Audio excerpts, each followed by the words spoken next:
میں آتا ہوں آپ کی طرف، ذرا بگٹی صاحب بڑے تحمل کے ساتھ سن رہے ہیں گفتگو.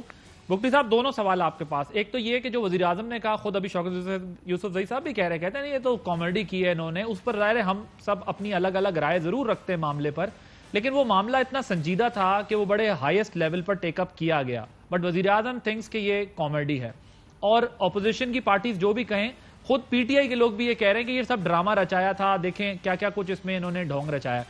اور اب ذرا دو باتیں آپ کے سامنے، آپ انٹیریئر منسٹر بھی رہے ہیں بلوچستان کے. ایک تو ذرا یہ جو اپوزیشن کا پی ڈی ایم کا جلسہ ہونا ہے، اس پر ذرا اپنی رائے دیجیے گا کہ بلوچستان میں ہم نے دیکھا ہے گزشتہ ہفتے بھی جو ہے 20-21 جوان جو ہے وہ لا انفورسمنٹ ایجنسیز کے جو ہے وہ شہید ہوئے ہیں، لیکن اپوزیشن کا یہ خیال ہے کہ ان کو ڈرانے کے لیے، روکنے کے لیے کیا رہا ہے. ایک تو اس پر آپ کی رائے.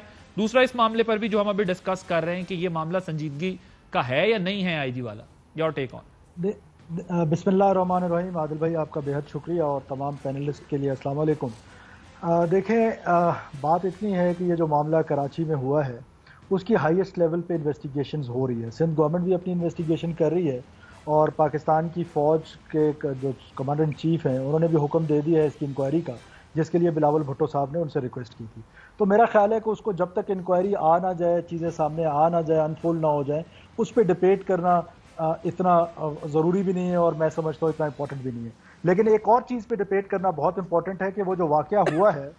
بگٹی صاحب ایک پوائنٹ میں آپ سے ذرا ڈسکس ضرور کرنا چاہوں گا، سوری فار انٹرپشن، لیکن آپ جب یہ کہہ رہے ہیں کہ اس کو گزشتہ روز تک ہم اتنی سنجیدگی سے لے رہے تھے جتنی سنجیدگی سے آپ اس بات کو بیان کر رہے ہیں، لیکن جب وزیر اعظم تھنکس کہ اٹس اے جوک، یہ کامیڈی ہے، تو پھر سوال تو اٹھے گا نا کہ کیا ہوا آخر وہاں پہ، ایسا کیا ہوا، واقعی ہوا بھی ہے، کڈنیپنگ نہیں ہوئی، آئی جی نے تو نہیں کہا کہ میں کڈنیپ ہوا ہوں، نہ آئی جی نے استعفیٰ دیا، اور اگر آئی جی نے پروٹیسٹ کرنا تھا تو اس کے اور بہت سارے طریقے تھے، وہ چھٹیوں پر جا رہے تھے. یہ سوالات تو جنم لے رہے، دونوں طرف سے پھر اٹھ رہی ہیں باتیں. دیکھیں پرائم منسٹر کی بات کو شاید آؤٹ آف کانٹیکسٹ لیا جا رہا ہے. وہ جو اغوا والی بات ہے کہ ایک آئی جی کو کڈنیپ کیا گیا ہے، اس کو شاید وہ کامیڈی کہہ رہے تھے، تو لہٰذا وزیر اعظم کی بات کو کانٹیکسٹ کے مطابق لیا جائے.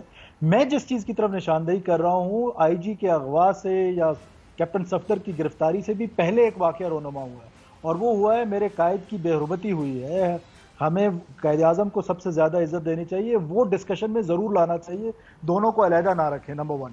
اب آتے ہیں let's come to the P D M, اور پھر بلوچستان میں جلسہ، یا اس سے پہلے creation of P D M یعنی پاکستان ڈیموکریٹک مومنٹ جو ہے، اس کی کریشن کیوں ہوئی عادل بھائی؟ اس کی کریشن اس بات پہ ہوئی کہ خدا نخواستہ پاکستان میں ڈیموکریسی نہیں ہے.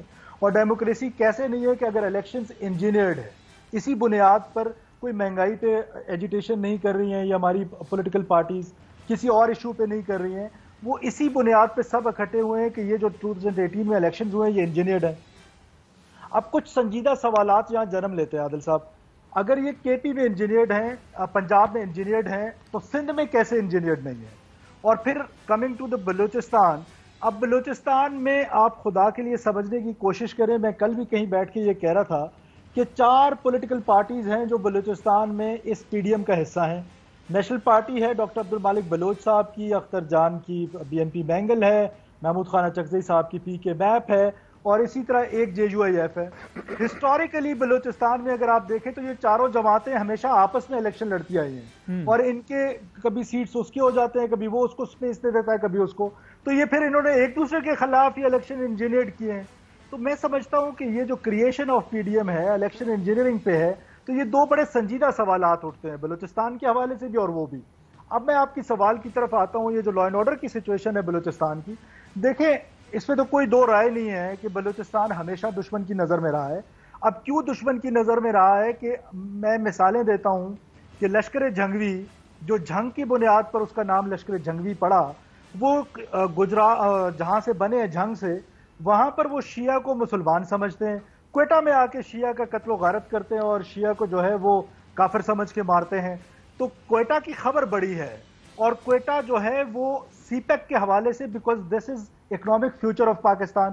جب وہ اکنامک فیوچر ہے پاکستان کا، تو اس کا مطلب ہے کہ وہاں پر کچھ اس طرح کا کام کیا جائے. میں خدا نخواستہ یہ نہیں کہہ رہا ہوں کہ اللہ نہ کرے کہ یہ کچھ ہو، حکومت کی ذمہ داری ہے کہ وہ اپنے لوگوں کو پروٹیکٹ کریں، چاہے وہ اپوزیشن سے ہوں چاہے وہ حکومت سے ہوں. لوگ تو کہیں سے بھی ہوں، اور رائٹ آف اسمبل کو کوئی چیلنج نہیں کر رہا ہے. رائٹ آف اسمبل ہر ممبر کے پاس، ہر پاکستانی کے پاس. لیکن بلوچستان کے معروضی حالات ضرور دیکھیں کہ آپ کے پاس ایک 100 کلومیٹرز کا پورس بارڈرز ہے.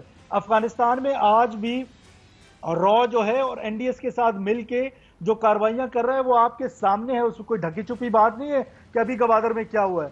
خدا نہ خواستہ جب آپ دیکھیں ٹیررسٹ نے کو اپرچونٹی چاہیے، اور اپرچونٹی اس کو کیسے ملتی ہے کہ جب لوگ اکٹھے ہوتے ہیں اور ان کو آپ سنجیدگی سے سمجھ رہے ہیں کہ پی ڈی ایم کی وہاں اسمبلی، پی ڈی ایم کی وہاں گیدرنگ یا جلسہ جو ہے وہ بلوچستان کی گورنمنٹ یا فیڈرل گورنمنٹ اس سے تو خوف زدہ نہیں ہے؟ ان کو سنجیدگی سے یہ لگتا ہے کہ ایک پورس بارڈر ہے جس کی وجہ سے دہشت گردی کا واقعہ ہو سکتا ہے اور کوئی بڑا مسئلہ کریٹ ہو سکتا ہے، یہ آپ کا پوائنٹ ہے بیسیکلی؟